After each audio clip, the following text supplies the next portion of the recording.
fight like a roaring fight, crypto and dreams under stadium lights, sweat and fire, hearts ignite.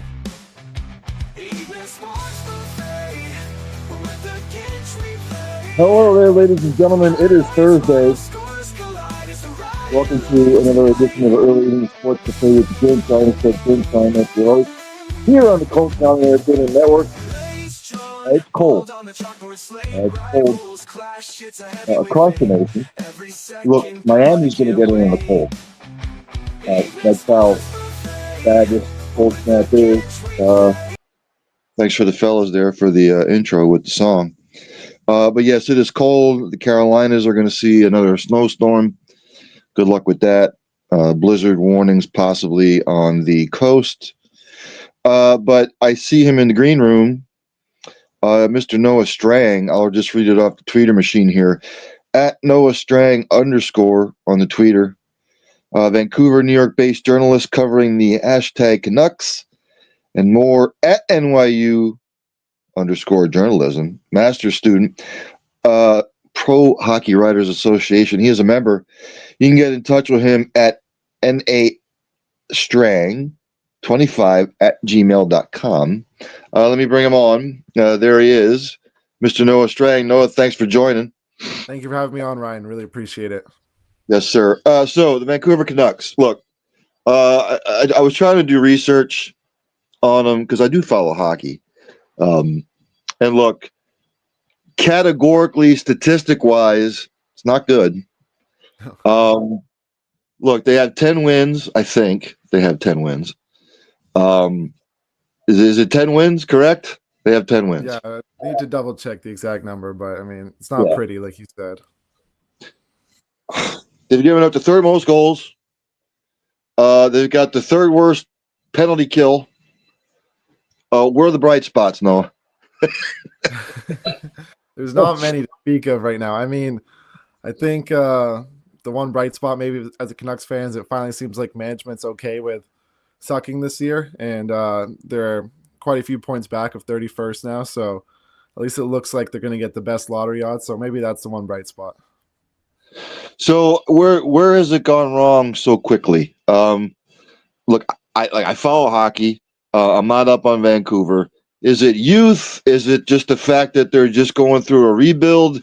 What is it? Because I'm a Chicago Blackhawks fan. I mean, I know what it is to go through a rebuild. We're still going through it.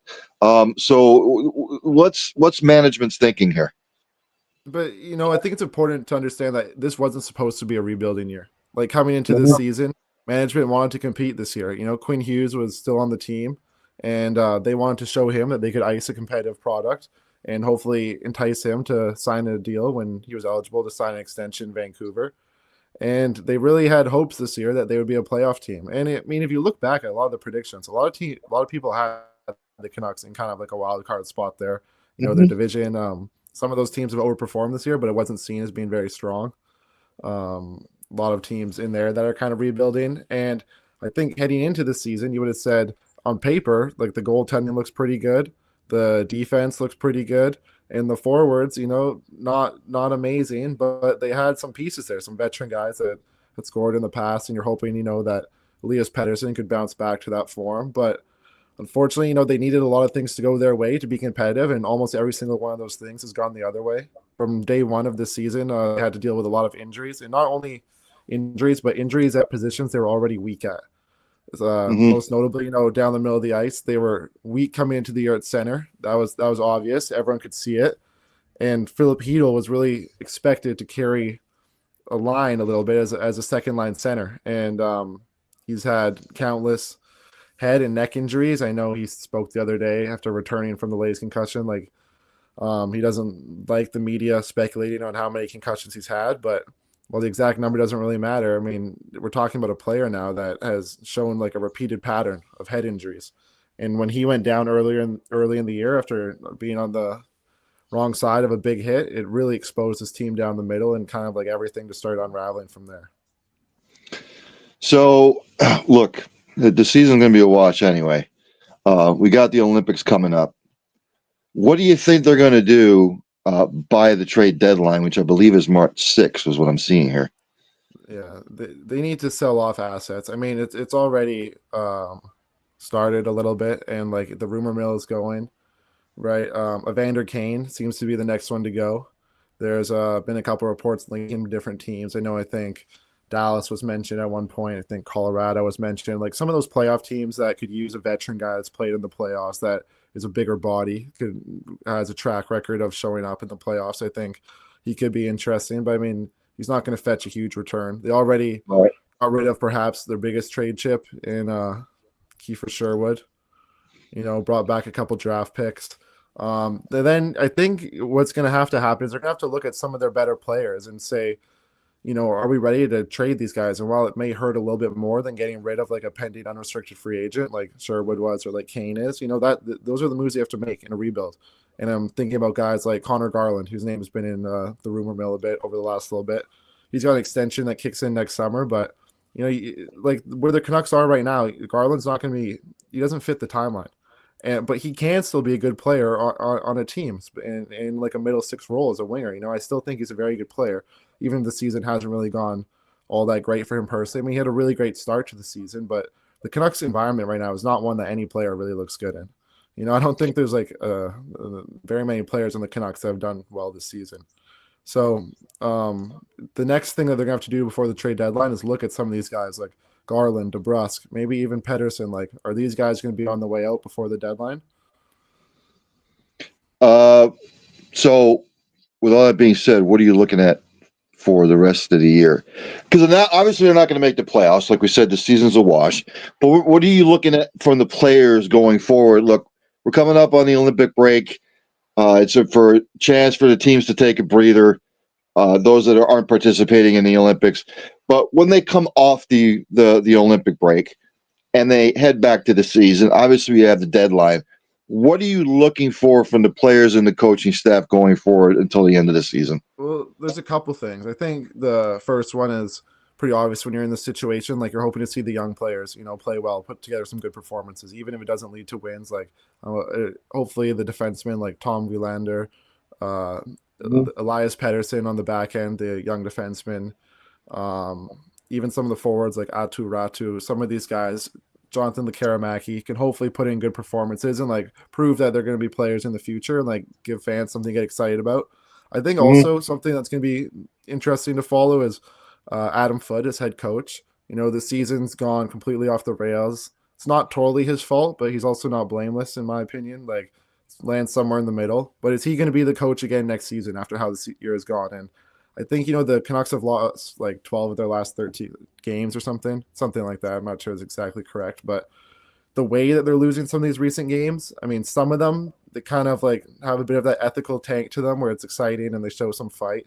But some of them, I mean, they just get rolled over completely. And the lack of defensive structure, which is something that Foote was supposed to bring as the head coach, is very evident. And so I think over the latter part of the season after the break, it will be interesting to see if the Canucks can play with a little bit more structure. If Foote can manage to show off his coaching ability a bit more and kind of prove that he deserves another chance in a season that maybe hasn't gone so like disastrously, and can get the players to like compete and play a harder game than they are some of the times right now.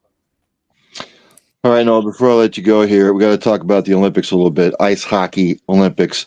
Look, it's going to be Canada, USA, Sweden, Finland, and then just, you can throw a whole potpourri of other teams in there. But what are we looking for in the Olympics as far as hockey go? Canada, USA, Sweden, Finland. Are the medal winners going to come from that particular group? I would think so, but I'll throw in Czechia as an underdog. Okay.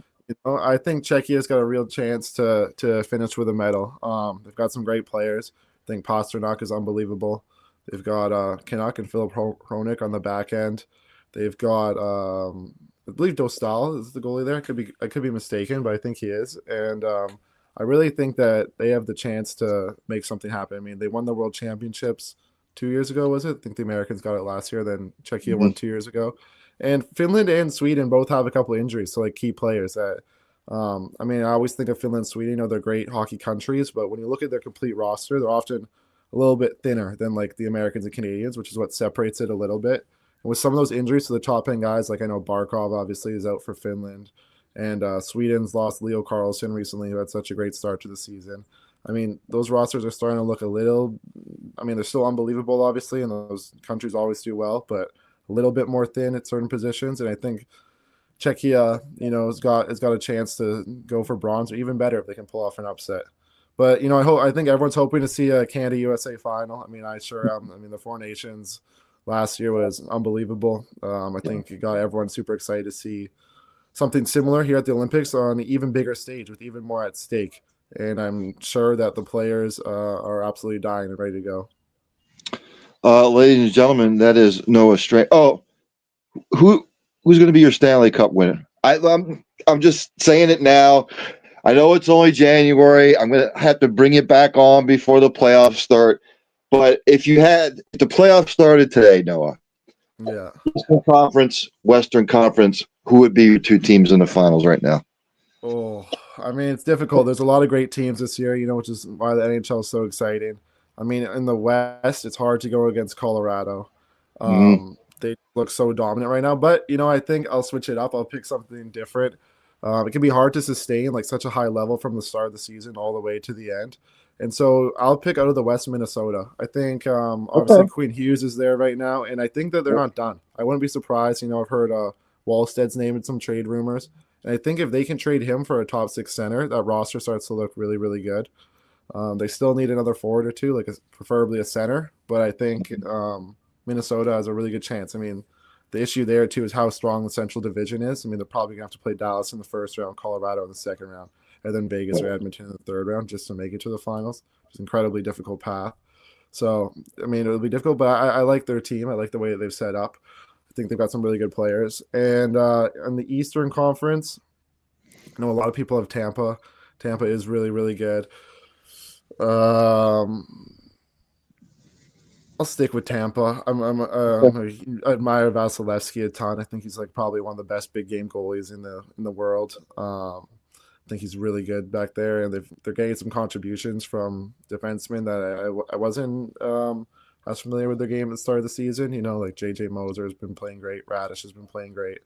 So I'm excited to see what Tampa can do. I mean, their forwards, of course, so deep. Kucherov, and Kucherov and Vasilevsky won't be playing at the Olympics, right? Because Russia's not playing. So that break for them could be very beneficial. Ladies and gentlemen, that is Mr. Noah Strang. When the Olympics are over and we're getting closer to the playoffs, my man, I will have to hit you up again, and we can make our picks. Sounds great. Anytime. Thank you for having me on, Ryan. Thank you, sir. Have a good one. Thanks. Mr. Noah Strang, ladies and gentlemen. Let's see. At Nixon underscore is at underscore him, L Aura. I don't know what that means. Let's see. At Kimberly, I hope I'm saying it right, Paskowski, I8604. She says she agrees. I'm not sure what she's agreeing on. Maybe Noah's analysis there. I think she's excited for the Olympics for hockey. She also said Tampa's not going to win crap. At Barco underscore 11 says that the Seahawks are going to win the Super Bowl. And then at Barco 11 says, no way, the Tampa Bay Lightning are not good. So thanks for tuning in, everybody. Questions, comments, criticisms, all welcome. I will throw your comments up there if I can, if I deem it worthy. But again, early evening sports buffet with the Ginch. I am said Ginch here on the Cole County Entertainment Network. So news and notes from around the world in sports as we go around the world. The Eagles have hired Packers quarterback coach Sean Mannion as their new offense coordinator. He was probably their 15th choice, by the way. I know my man Mike Fuji texted me earlier and says he doesn't know how he feels about that. He's coached for just 2 years. He's 33 years old. We'll see how that plays out. I'm sure Eagles fans are not too keen on the hire.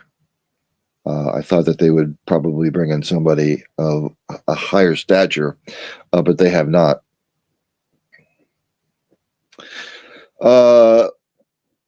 Joe Brady, after he was hired as the Buffalo Bills coach, he said on the Pat McAfee show that he supports Keon Coleman, even after the owner's comments, because the owner's a buffoon. He said, quote unquote, I told Keon when I got hired the best thing that happened to Keon Coleman was me being his head coach. I was one of the ones that stood on the table for Keon Coleman, and I believe in Keon Coleman. I don't believe in Keon Coleman. He has been a bust since he's come into the league. I think this is his second year or third year. Look, hopefully Joe Brady can turn that around, but we'll see. The Patriots coach Mike Vrabel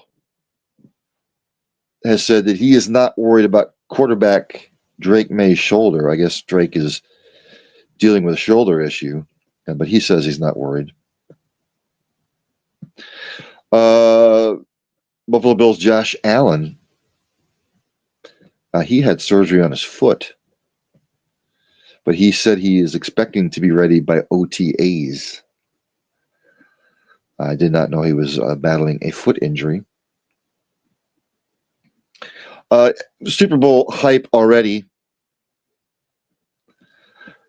Excuse me. The AGA, American Gambling Association, I think that's what the AGA is, and the Sports Betting SBA. Approximately $1.76 billion is expected to be bet on Super Bowl 60 with U.S. sports books. That's a 27% year-over-year increase. Sorry, the American Gambling Association. Yeah, well, that's what I thought it was. So bet at your own discretion. The Denver Nuggets are going to reevaluate Aaron Gordon's hamstring in 4 to 6 weeks as he is battling that particular injury.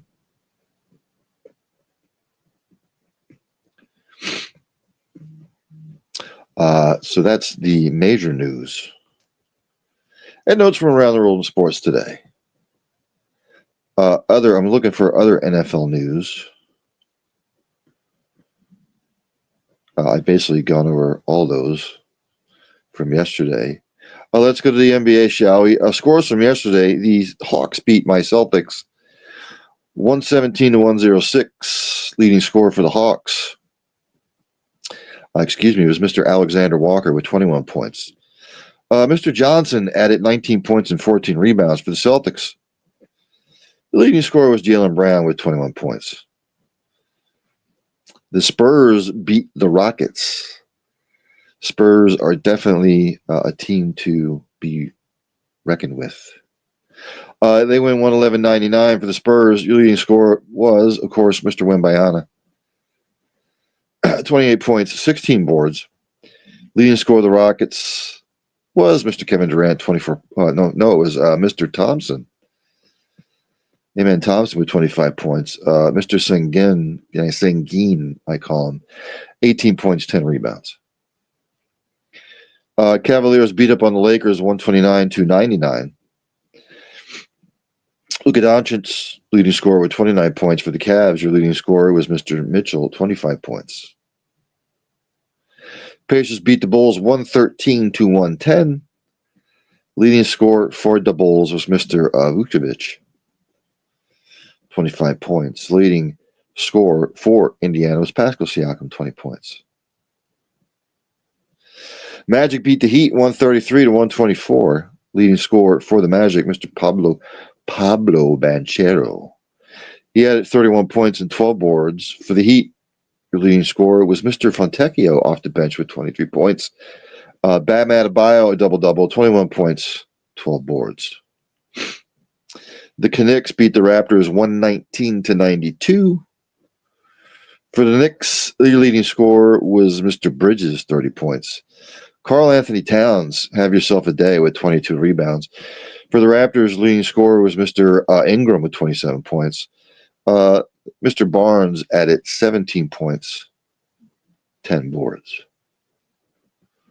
Hornets beat the Grizz 112-97. Leading scorer for the Hornets, Mr. Miller with 26 points. Diabate with 18 points and 19 boards. Leading scorer for the Grizz, Jaren Jackson Jr., 26 points. Timberwolves beat the Mavericks, 118-105. Leading scorer for the Timberwolves was John Randall with Mr. Randall, I call him, 31 points. For the Mavs, your leading scorer was PJ Washington with 21 points.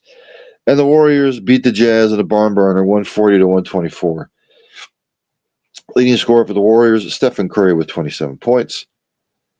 For the Jazz, leading scorer was Mr. Sensabaugh off the bench with 22 points.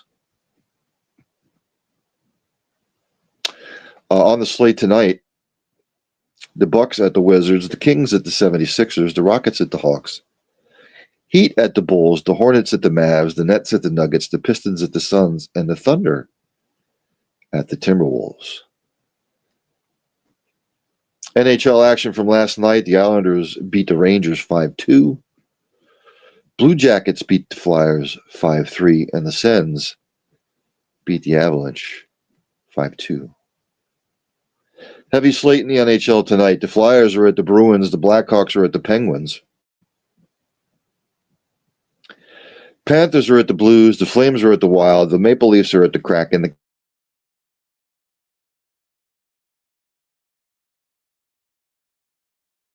The Canadiens, the Jets at the Lightning, the Predators at the Devils, the Islanders are at the Rangers, Mammoth at the Hurricanes, Capitals at the Red Wings, Sharks at the Oilers, Ducks at the Canucks, and the Stars are at the Golden Knights. NCAA men's basketball action from last night, top 25. Number 25, St. John's beat Butler 92-90. Number 19, Florida all over South Carolina 95-48. Number 10,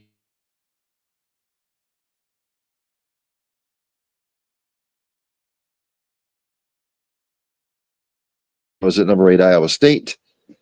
And Washington is at number 9, Illinois. NCAA women's basketball top 25 action from yesterday. Number 2, UCLA over Illinois 80-67. Number 25, Washington with a slight upset over 16, Maryland 83-80. Iowa State handled number 21, Texas Tech 84-70. And number 1, UConn destroyed Xavier 97-39. A lot of top 25 girls teams in action, or women's teams in action today. Right now, end of the first, number 12, TCU up on Kansas 30-17. Number 13, Michigan State all over Purdue in the first right now, 29-15. Later on, Mississippi State at number 15, Tennessee. Good one in the SEC, number 24, Alabama, and number 23, Georgia. Number 4, Texas is at Florida. Number 9, Michigan at Indiana. Texas A&M at number 10, Oklahoma. Number 6, LSU will host Arkansas. Number 7, Louisville is at Stanford. Number 11, Ohio State hosts Wisconsin. Number 20, Duke at Miami. Number 3, South Carolina at Auburn. Number 8, Iowa at USC. Men's golf out there at Torrey Pines in La Jolla, California. Ladies and gentlemen, first round, almost at its conclusion. Justin Rose at the top. He is 10 under through 17. It's a hell of a round. Then you have lower at 9 under, Greiserman at 8 under, McNeely and Yeager at 7 under. Excuse me. Korn Ferry Tour, they're down there in Panama. Completed rounds. Mr. Holt, Mr. McDonald, each at 5 under par.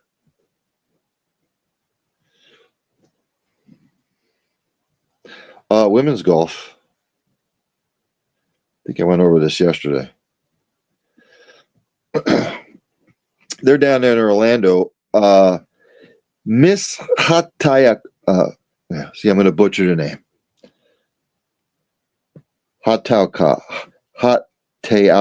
something like that. She's Japanese, I think. She is 6 under par. She leads in the clubhouse after the first round. Men's tennis. One singles match today. The number 1 seed, Mr. Alcaraz, and the number 3 seed, Mr. Zverev. They'll be going at it tonight. In doubles, Hideki and Piers will face off against Mladenovic and Guinard. Women's tennis. There were 2 matches today. Number 1 overall seed Sabalenka beat Svitolina in straight set 6-2, 6-3.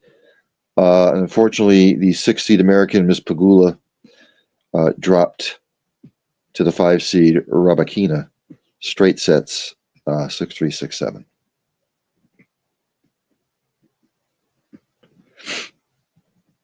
6-7. English Premier League this weekend, ladies and gentlemen. I'm going to make my picks here.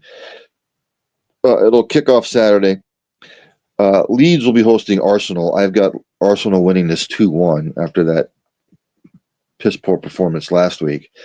Brighton will be hosting Everton. I've got that as a 1-1 draw. Wolves hosting Bournemouth. I've got Bournemouth winning 2-1.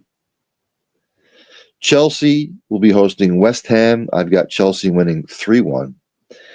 And Liverpool will be hosting Newcastle. I've got that game being a 1-1 draw. And on Sunday,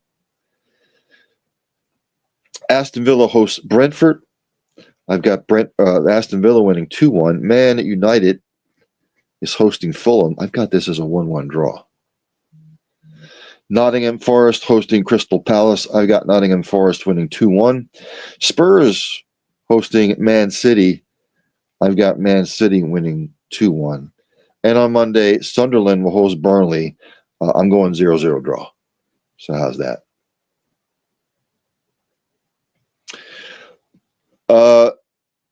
The NASCAR series will kick off with their bullshit clash at the Bowman Bowl. NASCAR needs to stop this shit. I can't stand it. Have the Busch Clash back at Daytona, please, to kick off Speed Weeks. You can do a 50-lap Busch Clash in Daytona to kick off Speed Weeks. Daytona 500's not for another 2 weeks anyway. Stop having it on February 1st. No one gives a shit. Nobody cares. What they should do is wait till next Saturday. Have it on the 7th or whatever it is. And just go back to the old way. But, NASCAR will never do it because that's just what NASCAR does now. So I think that's going to end it for today. I want to thanks to everybody that tunes in. Whoever checks out the replay. Noah Strang, thanks for him for coming on for talking Vancouver Canucks hockey. Always great to get new guests on. And again, thanks to everybody that tunes in. It's cold, man. It is cold. I'm so ready for wintertime to be over. I think we're in the 5th week or 6th week, and we got, 8 weeks left. I'm not a big springtime fan here in the Northeast either, because you get all the stuff in the air and the pollen and the spores and X, Y, and Z, and then massive amounts of snot, and you're fighting allergies and shit like that. I like my favorite months, September and October, and part of November for weather. And I also like a little bit of May, a little bit of June. Maybe a little, the second half of April. Those are my favorite months. But again, that does it for me for the week. No football on this weekend. So you'll have to revert to watching the NHL, the NBA. The Olympics are coming up soon. So, as I end each show, practice compassion, practice empathy. Have passion for what you do. Hug somebody every once in a while. You might make their day. Tell somebody you love them. You may not get a second opportunity. And for the love of Christ, if you see somebody struggling in any sort of manner, ask questions, inquire how you can get them help, how you can help, what do they need. Because you might not just be saving a life, you might be saving a multitude of lives. Again, stay warm out there. Deep freeze all across the country, basically. Check on your elderly, make sure they're fine. Bring your pets in. So be it. So, with all that being said, there is only one thing left to do, and that's for Mr. Dandy Don Meredith to take me out for the weekend. Have a great weekend, everybody. Turn out the lights, the party's over. They say that all good things must end. Call it a night, the party's over. And tomorrow and next year starts the same old thing again.